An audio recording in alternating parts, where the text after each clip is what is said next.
And we are live. Hello, everyone, and welcome back to the Surprise Jab Podcast. I'm your host, Zach Ruger, surprising you with new topics every week and jabbing you with your daily dose of UFC information. And boy, do we have that, as we're back with our second episode of UFC Extravaganza Galore. We had a special guest on the last episode earlier in the week, Lexi Morley, my lovely girlfriend, and that was a very good episode. I encourage everyone to go listen to it. We went over so many things, from Christianity, terminal disease, movies, the University of Minnesota. I mean, we covered a lot of topics. My longest podcast yet, actually. And I feel that we'll be able to top that on one of these UFC specific podcasts where we're just going over UFC stuff, because that's what we're covering today. We have so much. I am yet to give my post-event analysis of UFC Nashville, so we'll be diving into that today, as well as giving my preview and predictions for UFC Vegas 78. This weekend, Vicente Luque takes on Rafael dos Anjos in the main event. The 7th season of Dana White's Contender series kicked off this week. We'll be recapping that. I only saw the finish. There was one finish, but I saw all 5 people got contracts, so we'll cover those fights the best we can. Some new UFC 293 news broke on who the main event is. We'll get to that. The recent episode of The Ultimate Fighter, episode 11, actually this upcoming one, episode 12, will be the season finale. And we'll find out, I think we might find out next week, when McGregor is fighting Chandler. I don't know if that's true, but we'll see. Some news on Ian Gary and his fight against Jeff Neal, the Logan Paul and KSI event, as well as the rankings update. And, of course, we are going to talk about that Nate Diaz-Jake Paul boxing fight. So, without ado, let's dive in. I hope everyone's having a wonderful... Today's Thursday. This could either be up Thursday or Friday, so I just hope everyone's having an amazing week that's just been good overall, and that you're ready to hear some UFC news. So the only thing surprising today will be just all the UFC knowledge you hear, and all my picks, my takes, and my thoughts on the world. All right, so starting us off, Dana White's Contender Series, the 7th season, and this is, if no one knows what Dana White's Contender Series is, it takes place on Tuesdays at the UFC Apex, and gosh, they usually do 6, 7, 8 episodes. I don't know. But they basically take these up-and-comers, it's usually unknown talent, and they fight in front of Dana White, and he decides if he wants to give them a contract or not. And all these guys they're all either undefeated, 1 loss, 2 loss, 3 losses. So they're all very talented champions in other promotions, big up-and-comers. Some notable names who have come from the Contender Series that you may know is Jamal Hill, the current light heavyweight champion, although he is vacating the belt. He came from the Contender Series. Sean O'Malley, I believe, was on the first season of the Contender Series. You've also had Bo Nickel, Raul Rosas Jr. fought on the Contender Series. I believe Dan Ige was from the Contender Series. Gosh, we could go down and just find a number of individuals who fought on the Contender Series. I'll try to find one more big one that someone might recognize. I don't think Johnny Walker was on the Contender Series. I think he came from a promotion. Halton Almeida, yes. So he's a top 10 heavyweight, and he came from Dana White's Contender Series. So lots of big names have came from that. And we kicked off the 7th season, which in typical fashion, there's always a lot of decisions. There was one finish, so let's cover it. So first off, we had Peyton Talbot, who is 6-0 now. He beat Reyes Cortez Jr. by unanimous decision. Reyes Cortez Jr., I believe, was the younger brother of Tracy Cortez, former Flame of Brian Ortega, and currently ranked number 14 in the women's flyweight division. Her younger brother, unfortunately, lost. Peyton landed a record 145 significant strikes for a Contender Series fight. And Reyes shot 1 for 17 on takedowns, was able to get 2 minutes and 53 seconds of control time, but a unanimous decision, 29-28 across the board for the scorecards. Congratulations to Peyton, and we have a new undefeated fighter going into the UFC, and I love undefeated fighters. They make the fights more entertaining, because you kind of realize, hey, this person's fighting to stay intact, and if they lose, then they're no longer undefeated, and they kind of lose some hype. It's just how the business goes. Moving on, we had Kevin Zawlarski. He's Polish, it would appear. and he fought Kyle Machado. Kyle had a shutout on the scorecards, 30-27 across the board. 121 significant strikes for Kyle, only 17 for Kevin. Gosh, Kevin goes 0 for 7 on takedowns, gets 3.5 minutes of control time. But it looks like Kyle was striking with just ease against Kevin. This was a heavyweight fight, so always nice to see new heavyweights get in the UFC. I believe they have under 35 heavyweights on the active roster. That's crazy. They probably have nearly double that for bantamweight, welterweight, lightweight, some of those main divisions. We also had the only finish of the night went to Tom Nolan from Australia, who moves to 6-0, finishing Bogdan Grad. Bogdan Grad. Interesting name, Bogdan. Reminds me of what's his name? There's like two of them in the NBA. They're Bogdans, Bojanovic, or whatever. It reminds me of those names. I don't know what nationality he is, but Tom Nolan knocks him out in 1 minute and 23 seconds. He landed 2 knockdowns in that time. Bogdan only landed 2 total strikes, 2 significant strikes, and it just looked like domination from Tom. And I actually saw the knockout, and it was pretty nasty. He actually knocked Bogdan clean out. So from only seeing that finish, I can say without a doubt he deserved a contract. And lightweight has a new guy in Tom Nolan. We also had Cesar Almeida. This was in the main event, but ESPN has like the first fight listed as the top, so I read it from the bottom up. But we'll talk about the main event then. The first fight that started the card: Cesar Almeida beats Lucas Fernando by unanimous decision, 29-28, 29-27, and 30-26 for the scorecards. It would appear that Lucas was takedown heavy, going 3 for 10 on takedowns. Cesar had 5 minutes, 43 seconds of control time. Lucas 5 minutes, 44 seconds. So over 11 minutes of this fight, actually over 12 minutes of this fight was fought on the ground or in the clinch. It would appear Cesar got the better of the striking. That's what won him the fight. Who knows? I honestly don't know what happened. I was busy. I actually think, Tuesday we were actually recording. We were actually recording episode 12 of this podcast, so we did not have time for that. And what I thought was the main event, but actually opened the card, Kevin Borjas beat Victor Diaz in flyweight. He moves to 9-1 for Kevin.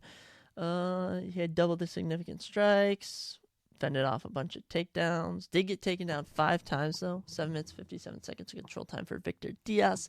But Kevin Borjas gets the unanimous decision nod. Do they have week 2? They don't have week 2 revealed yet, but I'll try and do like Dana's Contender Series reviews. However, they didn't. I just was busy, and after last season's very bad opening where Joe Pyfer was the only one to get a contract, I wasn't super high on watching this. However, week 2 is usually where it starts to pick up. Dana's Contender Series, very entertaining. I personally enjoy it. We'll have to catch some future episodes when they come out. Trekking along to our next subject, another UFC event that they have on Tuesdays, The Ultimate Fighter. Episode 11 aired. I was able to catch the fight between Jason Knight and Kurt Holloway, but other than that, I didn't catch the actual episode and stuff. I do know they had a coaches challenge. They do a coaches challenge every season, and so Conor McGregor, Michael Chandler are going head-to-head in a challenge. This one was an ice bath where they ask UFC questions. I might have to go back and re-watch it. But from what Dana said, because he was complaining about the UFC production team and why they put on, they were in the ice bath for over 30 minutes. And that did not make Dana happy because of the health risks of it. And Dana does not want to get sued. I doubt he would. They're both company guys. However, he wasn't happy with it. But other than that, I did not catch anything else of the episode. Kurt Holloway, I believe he knocked out Jason Knight in round 2, I believe it was. It was either round 2 or 3. Now I was to say Kurt will take on Austin Hubbard in the lightweight finale. Good for him, man. Good for Kurt fighting his way back to the UFC. I mean, I would say it was a bloody fight. Probably the best one of the season so far. I mean, they were really cracking each other. You could hear the hits, throwing hard kicks, throwing hard punches.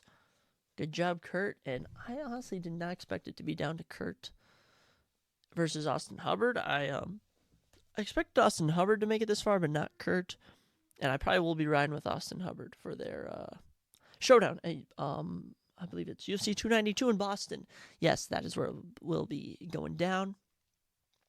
The other fight for episode 12 will be Cody Gibson from Team Chandler taking on the only official winner from Team McGregor, and that is, oh my gosh, Rico DeCilio. And the winner of that gets to take on Brad Katona. So I'm really rooting for Rico in that one, but we'll see how Cody Gibson does. I believe Rico's hometown is Boston, so that would be super cool. Don't quote me on that. We'll be tuning in for that Tuesday. So Tuesday's jam-packed, but I believe that this was just kind of a transition phase because we lose the Ultimate Fighter next week, and we have Danwich Contender Series until like September, October, which is very nice because I love UFC and having it during the week is always exciting. So early prediction, I'm going to go with Rico DeCilio by knockout because I can, and I just want him to win. Nothing personal against Cody, just rocking with Rico, Team McGregor guy. Speaking of Boston, the Irish, Conor McGregor, we did have a big fight coming up at UFC 292 between Ian Gary and Jeff Neal in the welterweight division. If you did not know, Ian Gary was ranked 13 and Jeff Neal was ranked 8. However, Jeff Neal pulled out yesterday, I believe it was, so he would have pulled out on Wednesday, the 9th. Today's the 10th. So on the 9th or 8th of August, Jeff Neal pulled out of his fight. Ian Gary devastated. I saw the video. He was pissed off, calling Jeff Neal the B word and such. But we do have someone stepping in to save the day. On 10 days' notice, Neil Magny, ranked number 11, so 2 spots ahead of Ian Gary, will be taking him on at Boston. They must have paid Neil pretty good money. And this is a fight Ian Gary asked for after he won his fight in May against Daniel Rodriguez. And he was given Jeff Neal. But, I like Neil Magny. It's a big challenge for him, another step up. And I'll obviously be picking him to win, probably by unanimous decision, as I can't really see Neal getting knocked out, but maybe he will. Very happy that this fight has been salvaged. Ian Gary, man, he is like 13-0. He's the future of the welterweight division. He's one of those future guys. Him, Hamzat, Shavkat, Sean Brady. You got Jack Della Maddalena. All these guys coming up in the welterweight division. Super fun fighter for sure. I know he has a finish in his last fight. I know he had to finish his debut. I've kind of forgotten about the middle ones. Actually, yes, he finished Song Kenan. I remember that. So Ian Gary, very fun fighter. Happy that he will not be off the card because UFC 292 is pretty strong. 2 title fights. I mean, Marlon Vera's on there. You got Cody Garbrandt on the card. What fight did it lose? Oh, it lost Cejudo. Henry Cejudo was supposed to be on the card. However, he had to pull out. Henry Cejudo. Such a troll, Henry. I don't know why he came back, personally. I don't know what he has left to achieve. I don't think he's going to win the belt. And honestly, the closer we get, I've picked Sean O'Malley, but Aljamain Sterling, man, you can only sleep on him so much. I feel he looks in good shape, too. I saw a video of him training. Aljamain Sterling is in peak shape for his fight with Sean O'Malley. Speaking of the next big pay-per-view after UFC 292, UFC 293, we actually have the official main event. That is right. It broke, what was it, two days ago? Something like that. It broke on August 8th that Israel Adesanya will, in fact, be fighting Sean Strickland in Australia, in Sydney, I believe it is. Sydney, Australia. This is the fight that I feel everyone thought was going to happen. Number 5 ranked Sean Strickland will be taking on the number 5 pound-for-pound fighter in Israel Adesanya. And here's how the main card is looking at the moment. I know there's still some time. It doesn't go down until September 10th, so we do have a month. However, we have Adesanya and Sean Strickland. The co-main event is confirmed as Tai Tuivasa versus Alexander Volkov. Heavyweight division. Those two are very good. Tai Tuivasa from Australia, from that region. Volkov from Russia. Flyweight fight between Kai Kara France, hometown of the Australia region, and Manel Kape. That's a good fight. Right now it has Jamie Mularkey versus John McDessie listed. I don't see that being main card. Carlos Ulberg versus Da Un Jung. that could be a main card fight. Carlos Ulberg coming up in the light heavyweight division.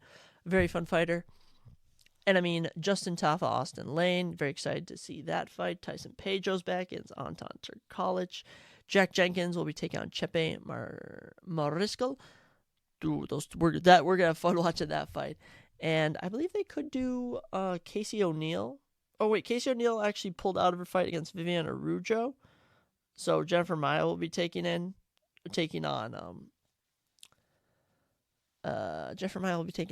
Araújo at a different fight night. So I don't know what they're going to do, but we have 4 solid fights actually, for this card. I'm not worried. And Adesanya versus Strickland, the trash talk is going to be ridiculous for that fight.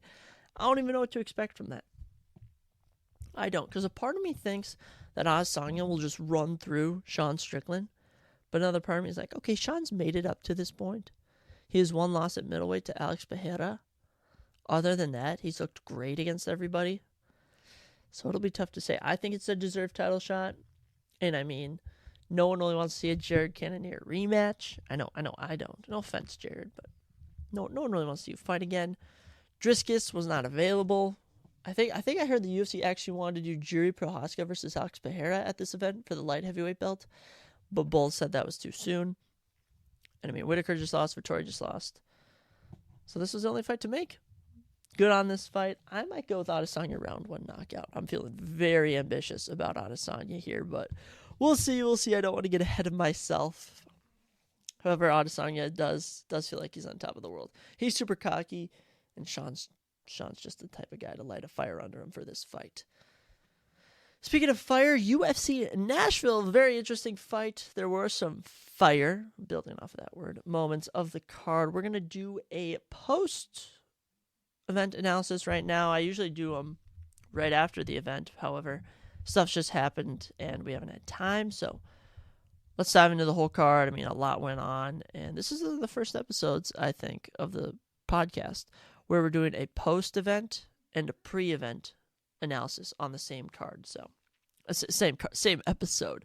So this could be a long one. However, I'll try and keep it not too long. So without doubt, let's dive into UFC Nashville. A sold-out crowd at the UFC Nashville event. It was very exciting, and I actually was able to catch a majority of it. I caught the whole main card. I caught the whole main card except the prelims. So I actually did not catch a majority of the card, but I saw all the finishes, and all the finishes actually got performance bonuses. I mean, there were only, out of the 1, 2, 3, 4, 5, 6, 7, 8, 9, 10, 11. Out of the 12 fights, 5 were finishes. So Dana was feeling generous, throwing $250,000 out there, which I love to see. I mean, some debuting guy got $50K. That just feels great for you. I love that. So how did we do? We go 3-3 on the main card predictions for the prelims. Gosh, what did we go? We went like 2-2, 2-3. I think we went 3-3 for that too. So we split the whole card. Officially, we are 84-54 on our main card picks for the year. And for all time, we are 454-331 since 2020. Unofficially, as you know, stuff happens all the time. So, we start off the card in the flyweight division with the debuting Asu Almabayev. Very fancy name. I love that name. Nickname is Zulfikar. Wow, that's an intimidating name. And from the get-go, he was in control. It goes 1-for-1 on takedowns in the first round. 3 minutes and 23 seconds of control time. I mean, Ode for this whole fight had 8 total strikes, 4 significant strikes. Asu is in complete control, wraps up a rear naked choke in the second round, and gets a win in your debut. And I feel super good for him. I mean, how old's this kid? He's 29, I think. Young in a flyweight division that desperately needs new fighters. So, I mean, I don't really want to send this guy straight to the top, but good win for him. And we'll see where he goes next. I mean, I would say he could fight Cody Durden, who also won on this event, but Cody's actually probably going up in the rankings. So, anyways, good for Asu Almabayev. I like your name. I'll definitely be picking him next time. I thought Ode would do good with his reach. Clearly, Ode Osborne is not that good. He now falls to a, gosh, what is he? He's actually 4-4 in the UFC. 4-4. I give him one more fight. If he wins, kick him. If he wins, kick him. If he loses, give him the boot. If he wins, keep him. I actually saw that the Lazy King, Abdul Amape, he's some French fighter, I believe, super good, holds 2 belts in one of their divisions, was calling for the UFC to sign him. I know Joaquin Buckley wanted the UFC to sign him to fight him, ended up signing with the PFL. So a big signing by PFL there. Look him up, the Lazy King. His name is like Abdoul Abdul Mabe. Looks super good from the stuff I've seen him in. He might be undefeated, might not be. A big miss by the UFC, but a big W by them was Derek Lewis signing, I repeat, an 8-fight new deal. That's crazy. That is crazy. They got Derek Lewis for 8 more fights. 8 more fights. Oh my gosh, this is kind of drawing right into our post UFC Nashville, but just it's coming to my mind. So I was thinking, Derek Lewis is currently ranked number 10. 8-fight deal. All right. I say he could fight Marcin Tybura, Jairzinho Rosenstruck. I mean, he could fight on an unranked heavyweight on the come up. Gets a win there. Let's send him up. Let's have him rematch Alexander Volkov, win or lose against Tai Tuivasa. All right, then Derek Lewis can move up in the top 10. Then let's have him fight. Oh, actually, I'm getting ahead of myself. I was trying to make a way for Derek Lewis to get back to a title shot. I'm not going to rule it out, but 8 more fights on his deal. I love it. Which means that they definitely they conjured up a contract quickly before the PFL could offer anything against Francis Ngannou. Which actually, I've been hearing for that Francis Ngannou-Tyson Fury card that Fedor Emelianenko wants to box Mike Tyson. I kid you not. What a crazy world we live in. Falling off track, we'll get back on it with our second prelim fight of the night. Sean Woodson beats Denis Buzukja, uses the takedowns, gets 5 minutes, 52 seconds of control time. 30-27 him across the board. I mean, he just outstruck him, beat him in every department. Tough debut for Dennis. I mean, you would find the Contender Series twice, finally get your shot, lose to Sean Woodson. I would not be discouraged. However, from what I heard is that Sean Woodson had a very unimpressive win. I mean, he's now on a 4-fight unbeaten streak, 3 wins, 1 draw in that time period. And in his UFC run in general, he only has 1 loss, and that is a round 3 Dar stroke to Julian Erosa in a fight he was doing very good in. So I feel Sean Woodson is very talented, but he doesn't look talented in his fights. He wins, but you're kind of just like, he didn't do anything that blew me away. Good win for you, Sean. You'll move up in the featherweight division. I mean, I don't really know who you could fight. Who did Alex Caceres just beat? Daniel Pineda? How about Sean Woodson versus Daniel Pineda? I like that fight. It's always the recent fighters that you can easily matchmake with one another. Keeping along with this card, we move into Cody Durden beating Jake Hadley in the flyweight division. Wow, they talked a lot of trash. Jake Hadley, certainly a very cocky, confident fighter, but he had to eat it this time. He gets 30-27, got outstruck, got out-controlled. I mean, 4 for 6 on takedowns for Cody, 0 for 3 for Jake. 7.5 minutes of control time for Cody, 2 minutes for Jake Hadley as Cody gets the win. And when we talk about the UFC rankings update, Cody's now ranked, actually, at flyweight. Good for him. As for Jake Hadley, you have something to prove, man. All right? Because I know that people did not want him, the UFC brass, that is, the UFC head-ups, did not want him signed after winning on the Contender Series, but Dana gave him a shot, and then he proceeded to actually lose in his debut, which was hilarious. He would then pick up 2 finishes, but then lost in similar fashion here. For having good takedowns, which I saw in the Contender Series, I mean, he's now been out-grappled in both his losses pretty badly, and that's why he's lost. So I think Jake just needs to work on that. But this we're not even going to give Jake the time of day because Cody Durden is now on a 4-fight win streak, which is just crazy. 4-fight win streak at flyweight, and he'll be taking on a top 15 guy next. So all credit to Cody. Happy for him. Happy for the next guy too, as in gosh, this wasn't our headline prelim. No, it was the 4th fight on the prelims as Billy Quarantillo beats Damon Jackson. Billy landing 100 significant strikes. Whew, that is like if you include the Contender Series, that is now the 4th time Billy's landed over 100 significant strikes in a 3-round fight. He's able to fend off, he didn't fend off the grappling of Damon Jackson, but he was able to not let it discourage him from getting the win. I mean, Damon's nickname is the Leech. He likes to grapple you.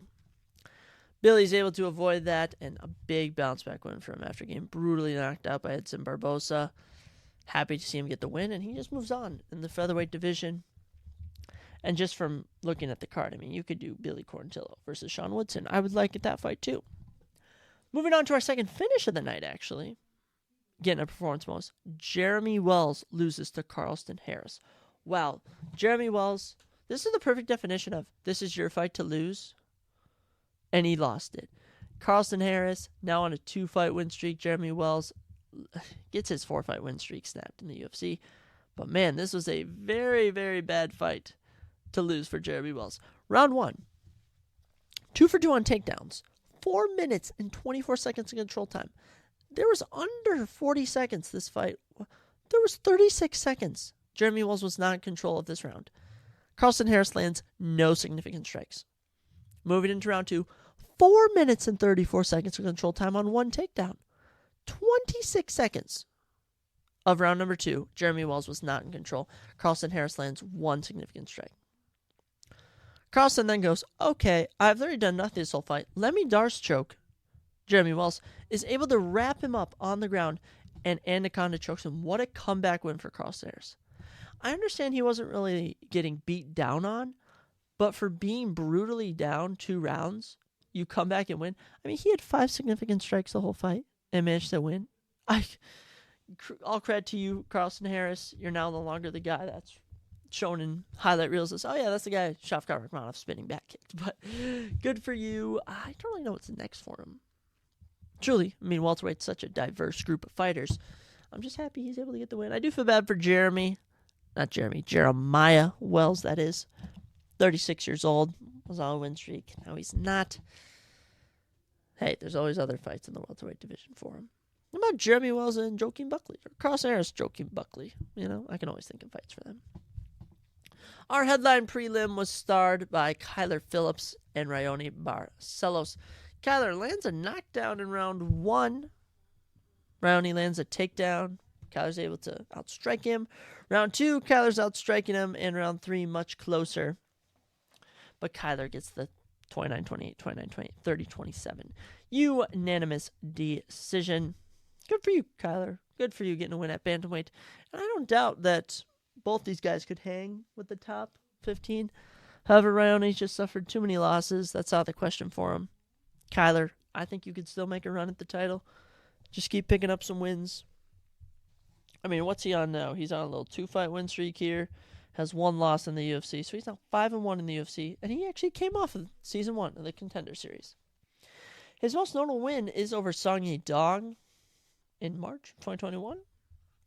Hey, good for him. Raoni Barcelos, another good name to have on the resume. But we've wasted enough of our time in the prelims. We always stay in the prelims so long. And I haven't watched, all the prelims. Because I've watched a full card before. I haven't watched a full card in a long time. I've just been busy. You know, it's hard to sit there for 6-7 hours and watch UFC. But we were able to watch the main card. Just kicking us. I mean, we go 3 for 3. So, I mean, actually, it wasn't the best main card. But we finished 2-0 in the co-main and main. So, I was happy. Kicking us off, Ludwig Klein returning to take on Ignacio Bahamondes. And Ignacio was on a 3-fight win streak, man. He was doing so good. And he just runs into Ludwig Klein here. Ludwig outstrikes him 56 significant strikes to 43 and lands 3 takedowns, which was the difference for 6 minutes and 5 seconds of control time. I mean, round 1, it was very close, but Ludwig just outstruck him.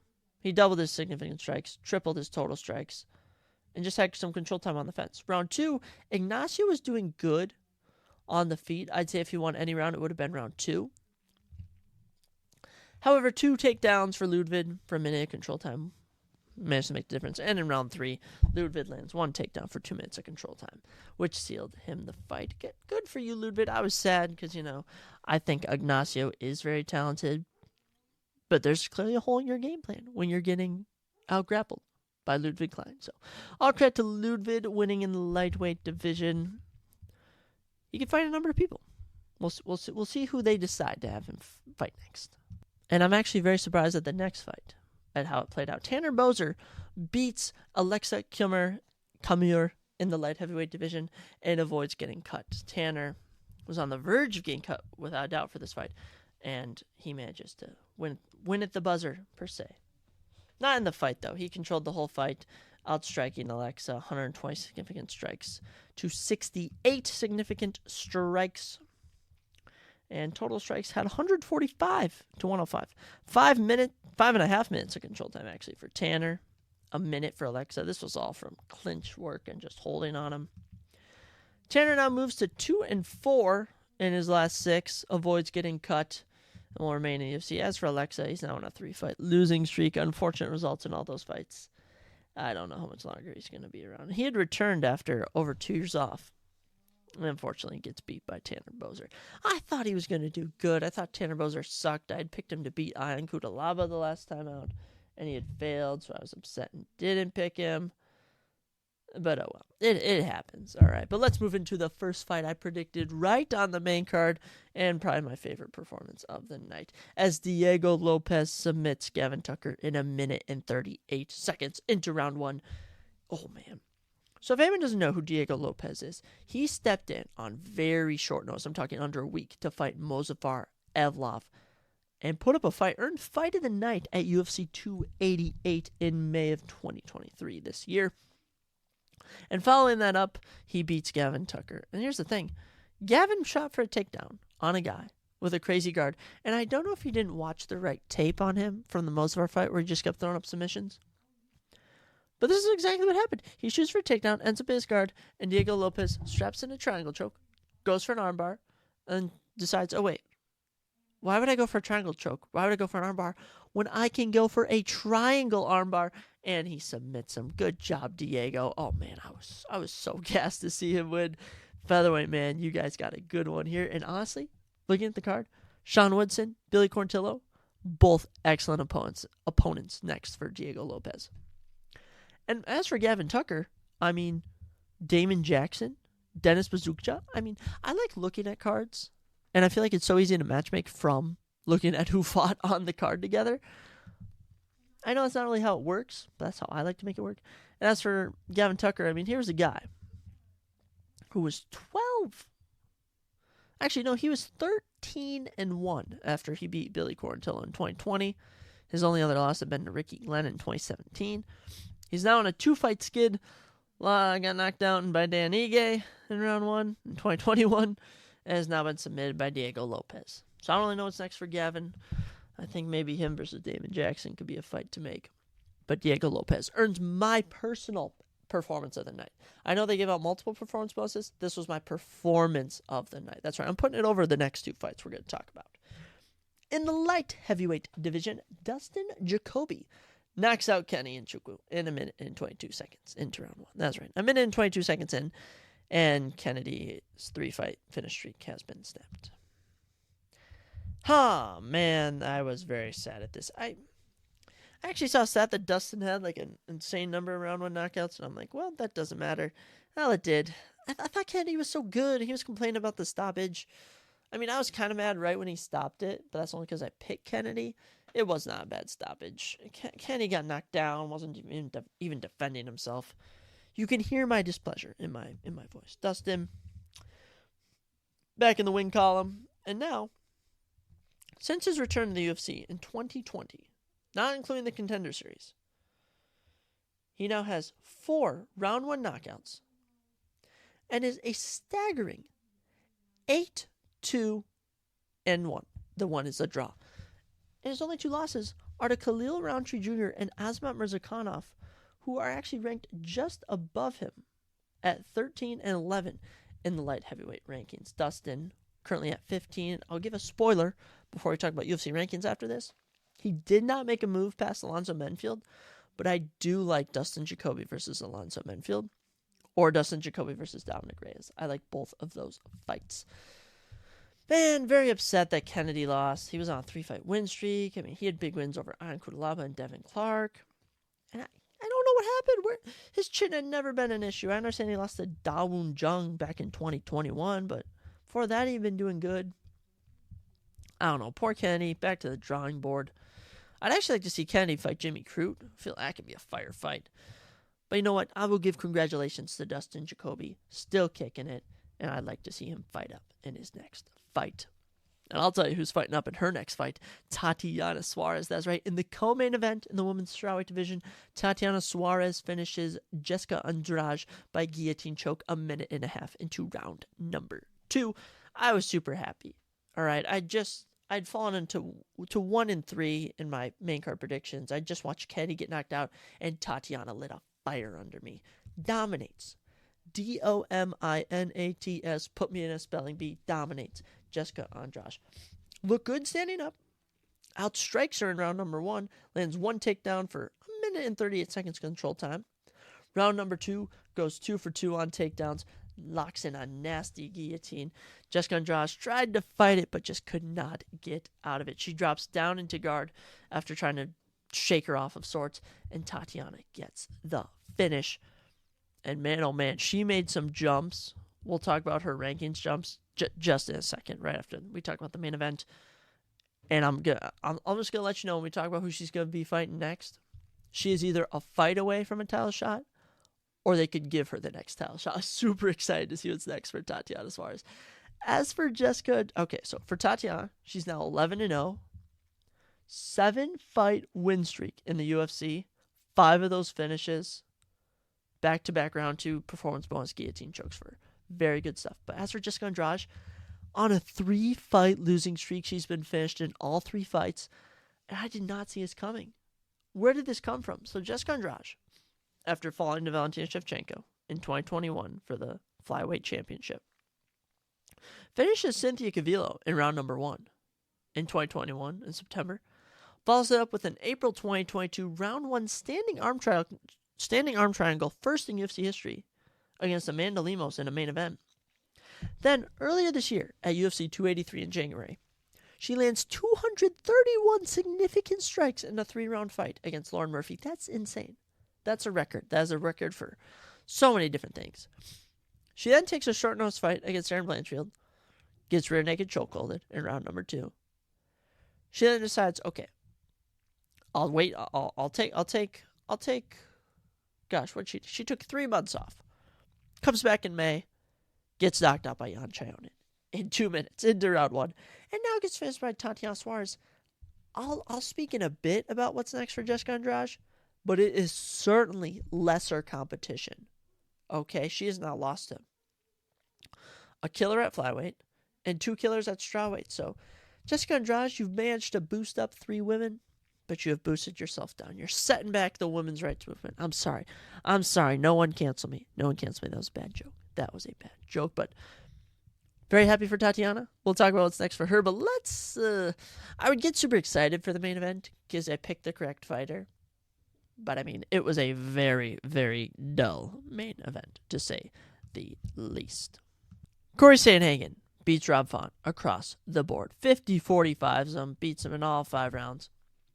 Let me read you these stats. All right, so you would think Corey Sandhagen, they're showing highlights of him landing flying knees. I mean, him landing insane knockdowns. I mean, spinning back kick knockdowns. Corey Sandhagen out significant strikes Rob Font 34-9. Out total strikes him 132-25. Lands 7 of 7 takedowns for 19 minutes and 38 seconds. Absolutely insane. Corey Sandhagen turned into frickin' Khabib. It was Khabib Sandhagen out there. Corey Nurmagomedov. I mean, just going full Dagestani wrestling. And I mean, the control time, 2 minutes 43 seconds in round 1. 4 minutes 41 seconds round 2. 3 minutes 43 seconds round 3. 4 minutes 41 seconds again in round 4. And 3 minutes and 50 seconds in round number 5. In round 1, Rob landed 5 significant strikes. Round 2, 0. Round 3, 4. Round 4, 0 significant strikes. Round 5, 0 significant strikes. I understand Rob took this on short notice, but he got his you-know-what beat. And as for Sandhagen, I mean, unfortunately for him, a very bad performance, despite being a good performance, as Dana White left the building, which is kind of insulting. He said he wants a title shot next. He won't take anything else. That's not the case. He will be taking something else. I assume he'll be fighting, Merab. I assume Merab for the vacant belt. If Aljamain wins, he could also fight Henry Cejudo. And I mean, he could even fight Sean O'Malley. So, you will not be fighting for the belt next. I unfortunately will say that after just out grappling someone for 5 rounds. The crowd was booing. They were not happy with it. But Sandhagen didn't care. And he also injured his tricep in the first round. And that sounds very painful from someone who works out and trains their tricep. I would not want that to tear. Ugh, icky. Good for Corey. He gets a win, and he now moves to... He's actually on a little 3-5 win streak now. He's turned to a grappler. He out-grappled Marlon. Used some grappling against Song Yadong. Went over grapple against Rob Font. Rob Font, despite coming off a win over Adrian Yanez, does fall to 1-3 in his last 4, and he now falls to 1-3 in main events. And this is the first main event where he just got brutally out grappled. I mean, everyone else had just tried to stand with him. Jose Aldo, Marlon Vera, Cody Garbrandt. But Corey Sandhagen was like, I'm taking no risks. I'm just going to out grapple you. So Corey Sandhagen gets it done. And that was the Nashville card. Kind of ends on a dull note. But shout out to our five people who got finishes. Asu Almabayev with a round 2 rear naked chokehold. Carlston Harris with a comeback anaconda choke in round number 3. Diego Lopez with an impressive round 1 triangle armbar. Dustin Jacoby with an unfortunate dominant knockout punch in round number 1. And Tatiana Suarez with a dominant guillotine choke in round number 2. They all take home $50K. Very happy for all of them. And hey, even if we went 500, 3-3 on our main card picks, even 3-3 on the prelim, 6-6 overall, I'm happy with how it went. I just don't like when I go like 2-4 or 1-5 on these main cards. I'm perfectly okay with 3-3, especially when the main event goes my way. That usually puts me in a good mood. So the rankings, we'll delve into the rankings because we've been waiting to incorporate them. So the rankings updated Tuesday, August. Gosh, what would that have been? August 8th, I believe. There were a couple updates. In flyweight, Cody Durden is now ranked number 15. Tim Elliott actually passes Manel Cape up to 9. As for what I'd like to see next for Cody Durden, Sumadarji or Steve Ercik. I like both those fights for Cody Durden. On a 4-fight win streak, give him a ranked opponent, for goodness sake. At featherweight, as for Tim Elliott, I believe he's fighting Muhammad Mokaev at UFC 294. And Manel Cape is obviously fighting Kai Kara-France at UFC 293. In the featherweight division, Bryce Mitchell passes Sodiq Yusuff. Sodiq has a fight with Edson Barbosa coming up. Bryce has a fight with Dan Ige coming up. Okay. Not pretty random adjustment there, but we'll mention it. Nothing in the main, I call them the main 4, lightweight, welterweight, middleweight, light heavyweight. Nothing in any of those divisions. Nothing at heavyweight either, but in the women's division. Erin Blanchfield moves up to 6. She's now tied with Carla Esparza for 6 in the women's pound for pound. Tatiana Suarez jumps 6 spots to number 9. Yan Chayonin also moves up to number 8. Jessica Andrade falls 4 spots to number 12. Amanda Lemos falls 2 spots to number 14. And Mara Bueno Silva falls down to 15. Congratulations to Tatiana Suarez moving into the top 10 of the women's pound for pound. And she jumps 6 spots in the women's flyweight rankings. She's now the number 4 ranked contender. She passed the current woman, Elanda Lemos, who'll be fighting Zhang Weili at UFC 292 in 10 days. So she just passed the actual number 1 contender. Yeah, I'm doing the hand quotation marks, because even though Amanda is ranked number 5, she's fighting for the belt. That's just how the UFC goes. As for what's next for Tatiana, I could maybe see a Carla Esparza rematch. I think Rose is leaving the division. She's fighting Manon Fiorot in Paris, September 3rd. Yan Chayonin, I think they're trying to save Yan Chayonin for a China event if Zhang Weili beats Amanda Lemos. But if Amanda Lemos beats Zhang Weili, I have no doubt in my mind they'll give Tatiana the title shot. Very happy for her. Also, in women's flyweight, Caitlin Chookagian passes Jessica Andrade, moving from 6 to 5. Jessica Andrade is now ranked 6. As for what's next for Jessica, look, I say Jessica Andrade goes back to flyweight. They either feed her to Macy Barber, or they actually give her a bounce-back fight against someone like Andrea Lee, Tracy Cortez. Or, if she wants to stay at strawweight, which she very could, Tabitha Ritchie, Luiana Pinheiro, Marina Rodriguez, have her fight down. She's been brutalized. Cut her some slack. As for light heavyweight, I mean, I think I've mentioned that I wanted Dustin Jacoby to fight someone like Dominic Reyes or Alonzo Menfield. And as for bantamweights, I mean, I think I mentioned that Corey Sandhagen, I think he should fight Merab. I think that fight makes sense. As for Rob Font, he's now at 7. I think the Song Yadong fight, which was originally supposed to take place at UFC 292, I think you could still do that fight next. Because Song Yadong, I don't think has a fight planned. So that's UFC Nashville. That's also the UFC rankings update. It was, I don't want to use the term bad. But it was a decent event. We're back to the Apex now this Saturday, August 12th for Vegas, UFC Vegas 78. The 78th event at the Apex. Oh my gosh, that's insane. That is actually insane, guys. And what is this, 2020, 2021? In the 4th year of them holding events at the Apex. This is their 78th event. That is absolutely nuts. That's absolutely nuts. All right. But that's all we got for Nashville. We're going to end the episode on UFC Vegas 78, making our picks. But I did want to talk about the other event we had Saturday night, if anyone caught it.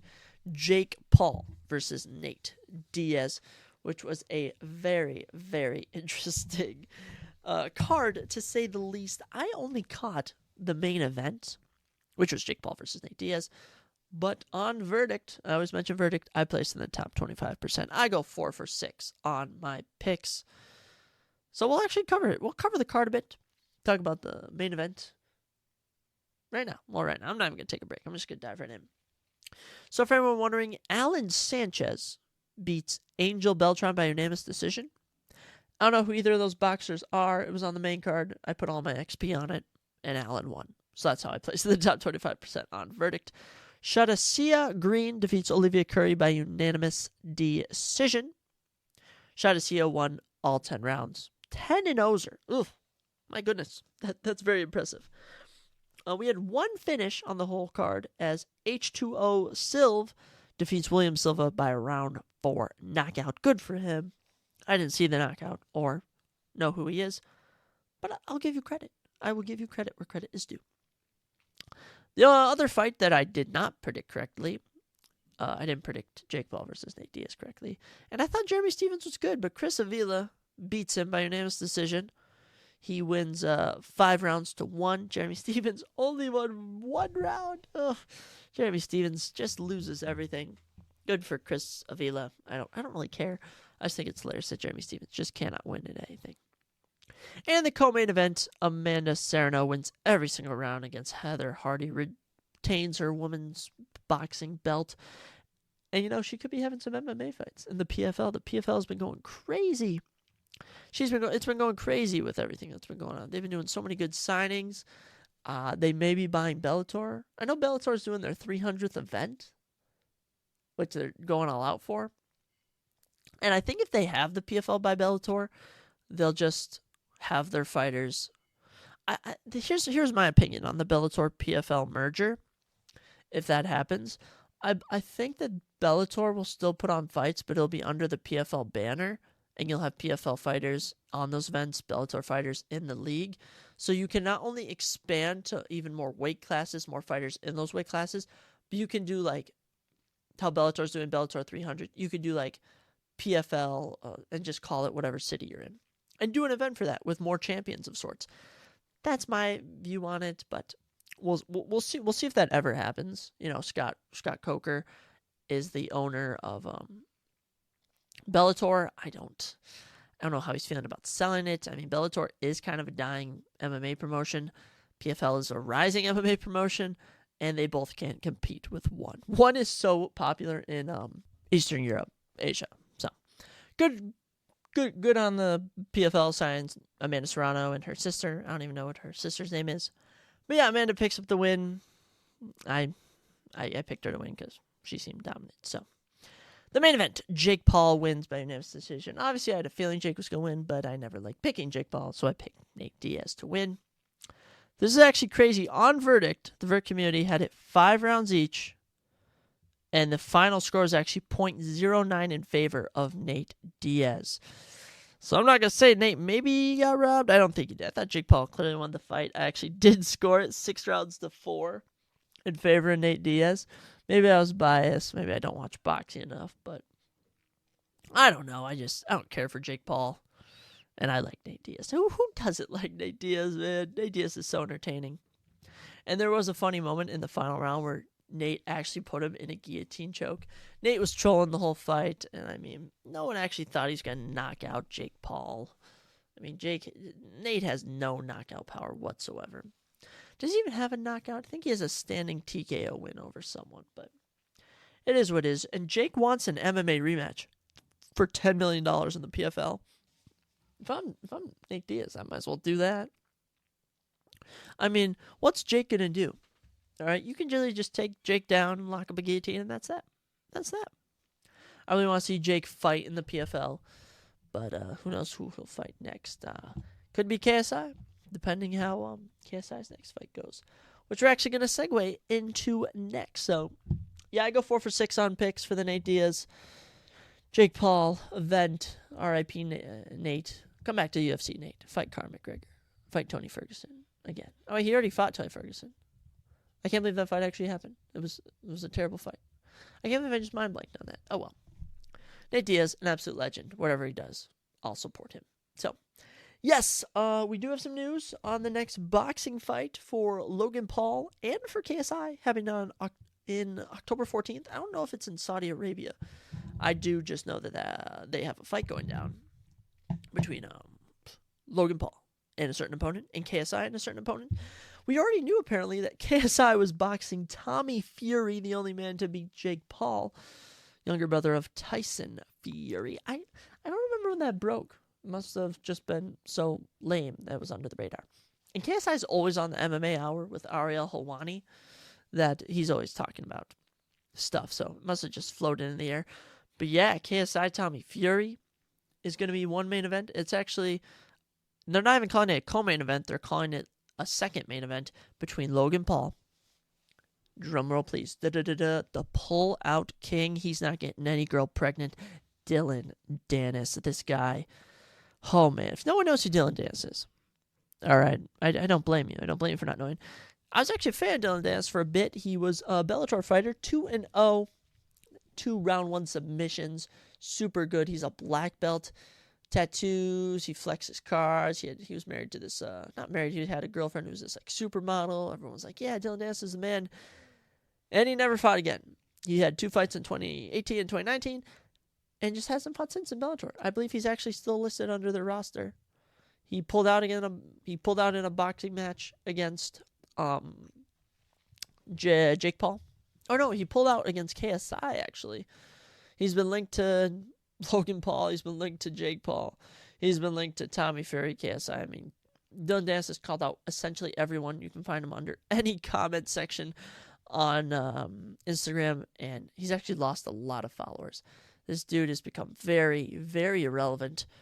And the one important thing about his fight against Logan Paul is there's a $100,000 pullout clause, where if you pull out and it's for a non-serious injury, you owe $100,000, which I love. Well, take some accountability, man. I mean, you're supposed to be this super top fighter, super tough. I mean, absolute jiu-jitsu master. You'll beat anyone, fight anyone. And your most relevant moment is he's the guy who could be jumped over the cage and punched. All right? That's who Dylan Dennis is. He is boys with Conor McGregor, so if you see Conor McGregor supporting him, don't be shocked. But yeah, shout out to Logan Paul. I mean, I like Logan Paul now. I'll be honest, he is doing his thing in WWE, doing his thing on his podcast, Impulsive, doing the thing everywhere. And, you know, all of his controversial stuff aside, you know, he does have kind of a bad view on God and stuff, but I do pray he comes around. You know, we shouldn't hate anyone for how they think. Everyone is just raised certain ways. If life affects them, and they'll have to come to Jesus in their own terms. So I will look past that and accept Logan for who he is as an entertainer. And, you know, I wish him luck against Dylan Dennis, and I'll be rooting for him. As for KSI and Tommy Fury, I'm torn because I followed KSI for so long, man. I used to watch all of his videos. I don't watch too much YouTube nowadays, but Man, his Reddit videos are so funny. The Sidemen videos, I mean, they still are funny. But Tommy Fury, I mean, the way he beat Jake Paul, he's undefeated. He's a Fury. I mean, his dad is so intense. Definitely trained Tyson and Tommy legitly. Definitely on them all the time. I just don't see KSI winning. But I do feel I have to pick KSI because I can't be biased and be like, oh yeah, I want KSI to win, but I'm picking Tommy Fury because they do that all the time. That happened with Jake Paul and Diaz. So I'm probably gonna side with KSI, but we'll see. I mean, a lot can change between now and October. I mean, I'll be 21. I'll be an official adult, guys. All right, maybe I'll have a more grasp of reality in the world. I'm just playing. But yeah, super super interesting gimmicky boxing fights. But I mean, they're not even gimmicky anymore because they have a full promotion. KSI does Misfits Boxing. I mean, Prime is taking over. However, the issue with Prime, that is the energy drink Logan Paul and KSI starters, I've actually been hearing it needs to be recalled, or at least the energy drink form of it, because it has very bad ingredients. And it is kind of, it's one of those things where it blew up super fast. I hopped on the trend of drinking some of it. I thought it was okay. Nothing spectacular. But, when you kind of sit back and go, okay, that actually blew up pretty quick. I maybe should have took a step back and waited a bit. Hey, it happens. And, yeah. Not much more to say on that topic. We will move on from that. As for the Ryan Gosling top 10 movies, I'm still working on finishing The Big Short. I've just been slowly watching it. It's a super good movie. It is edited on YouTube since it's rated R, so it's cut out a lot. So sometimes it skips scenes or cuts out swear words, which is just kind of throws off the rhythm of the movie. But I'm almost done with it. Then I have 3 more movies to watch. Who knows when I'll ever make that ranking update, but you all know why you're here. All right, you're here to know who do I think is going to win this upcoming event? Who's going to win the main event between Vicente Luque and Rafael dos Anjos, happening August 12th at the Apex. I always get pumped for these events. I was going to say, man, I'm super excited for this event. That'd be a lie. I'm excited for every single event. So, yes, Vicente Luque is back. He was suffering from brain bleeds after his loss to Jeff Neal, which is just a horrifying thing to even think about. I'm so thankful he's able to actually get back in the octagon. And as for Rafael dos Anjos, I mean, look, is he ranked at lightweight? I'm pretty sure he is ranked in the lightweight division, if I'm not mistaken.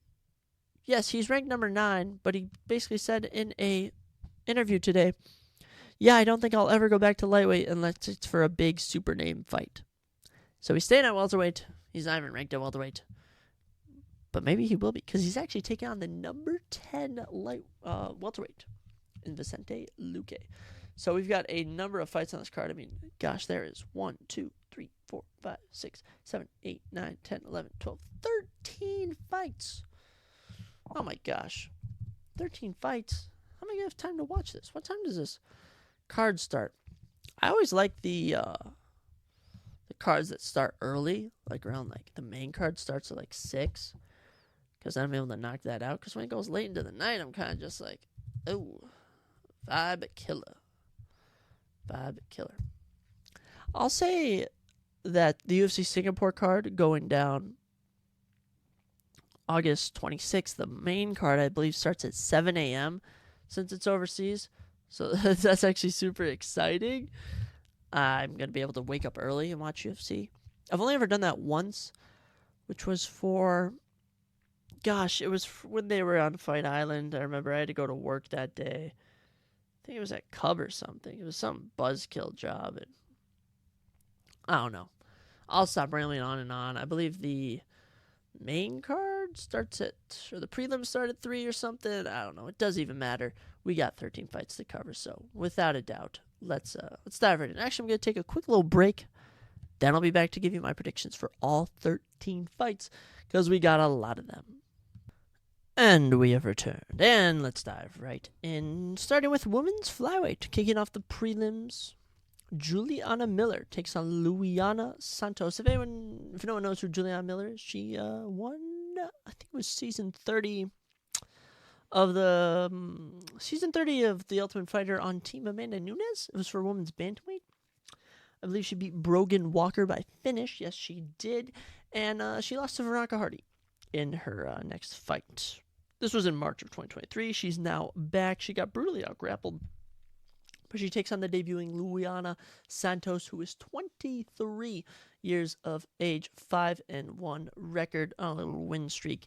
I'm going to pick Luana. Look, not much to say about this fight. These women fights are such toss-ups to kick off the prelims. Not even that entertaining from what I've seen. Hopefully it's entertaining, but I'm going to pick Luana Santos. I mean, just like that, we've already moved through a fight. No need to linger on it. No need to go over like, oh, let's look at her previous amateur fights. No, we're moving on. At bantamweight, Damon Blackshear takes on Jose Johnson. This is a notable fight as Jose is stepping in on under a week's notice. Jose had been on the Contender Series twice. He actually lost in 2020 on Season 4. Got taken down 12 times by Ronnie Lawrence. But on the last season, Season 6, last August, he would beat Jack Cartwright. I don't know if he earned a contract, but I know he just got a call to step in on short notice and take on Damon Blackshear. Damon coming off a big win over Luyan Lacerda. Before that, he had a draw against Yusuf Zalal and lost unanimous decision against Farad Bashar. But Farad Bashar is 10-0, a very talented bantamweight. Jose is taller than Damon by 2 inches. Damon has a 1-inch reach. Very equal matchup here, but I will be going with Damon Blackshear. I mean, I remember his last fight against Luyan Lacerda. That was at Fight Night, Kai France versus Albazi. He just looked dominant, had the takedowns going for him.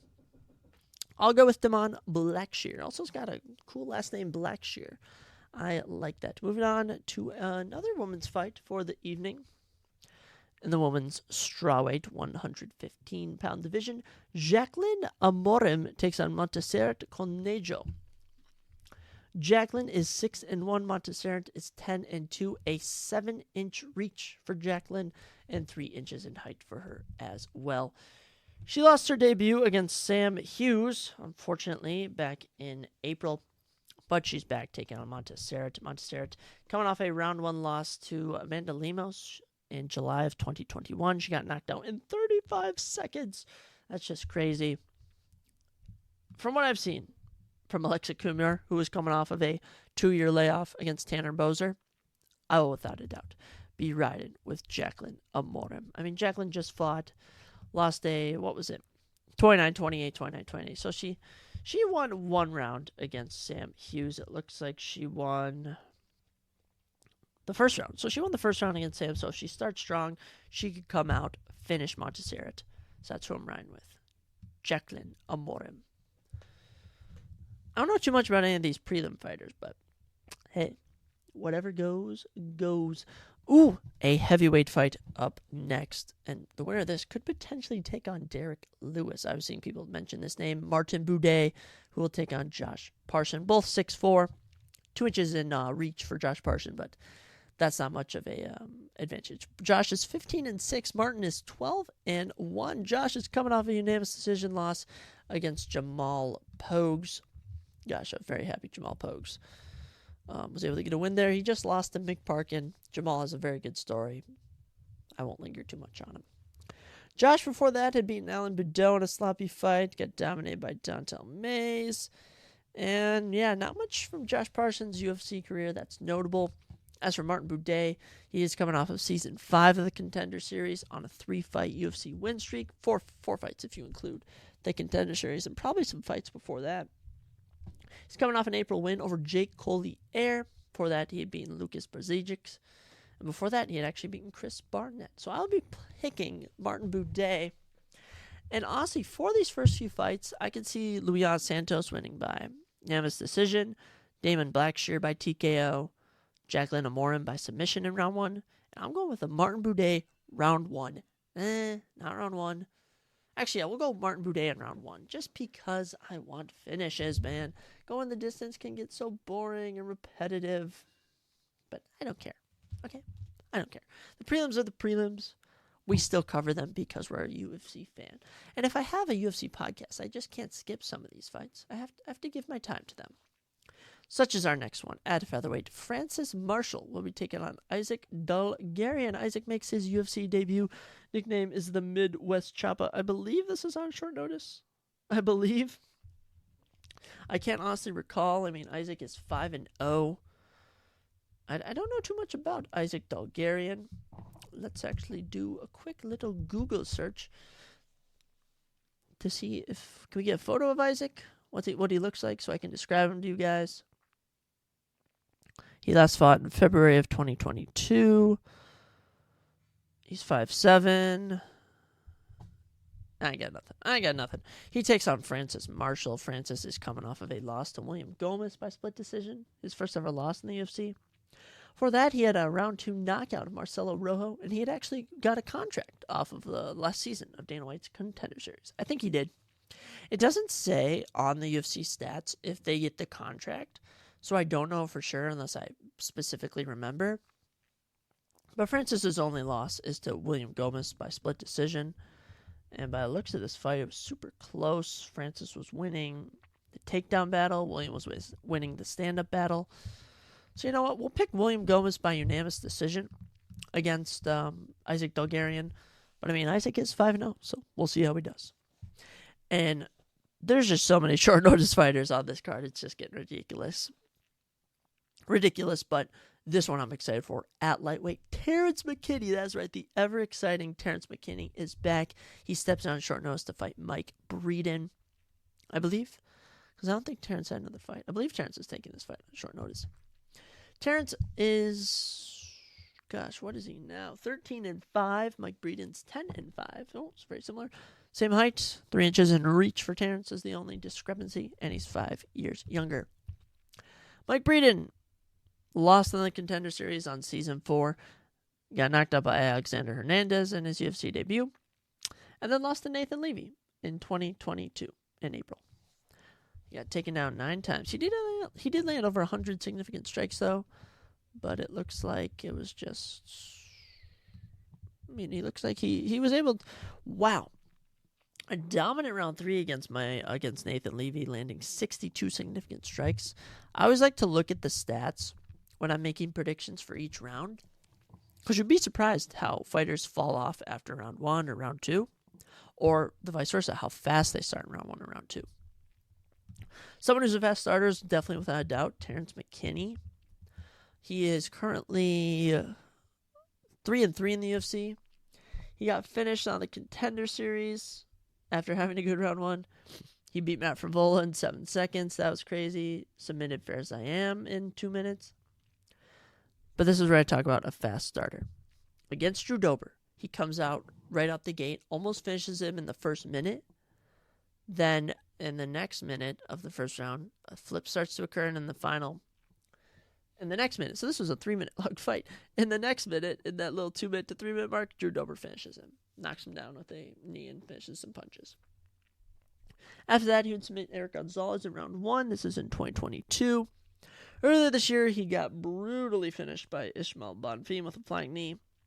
And then in July 15th is when he last fought. So this is under a month turnaround for Terrence. Had such a good round against Nazim Sadikov. Was doing so good. I thought he was going to submit him. Nazim is able to withstand Terrence's down in round 1. Comes back in round 2 and submits him a minute in. So it's very tough to see, but I will pick Terrence to submit Mike Breeden in round number 1. I feel he can start fast, catch Mike Breeden off guard. But Terrence has got to be careful, man. He likes to burn himself out. And, I mean, he's called out some top guys before. And honestly, I do not doubt him and Paddy Pimblett could put on a good fight. Speaking of that, man, when is Paddy Pimblett going to fight, guys? I have been waiting so long for Paddy to fight. Almost a year. I guess December isn't almost here. But, I mean, he hasn't fought in over 8 months.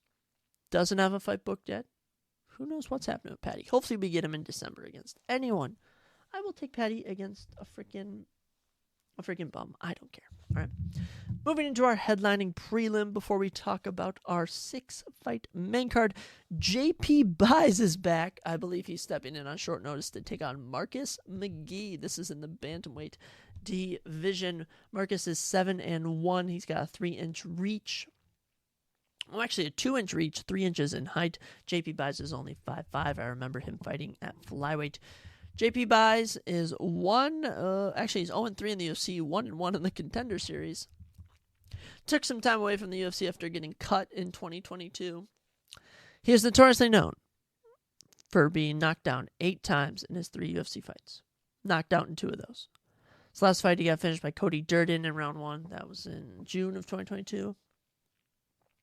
For that, Montel Jackson had dropped him 4 times. And before that, Bruno Silva had dropped him 3 times.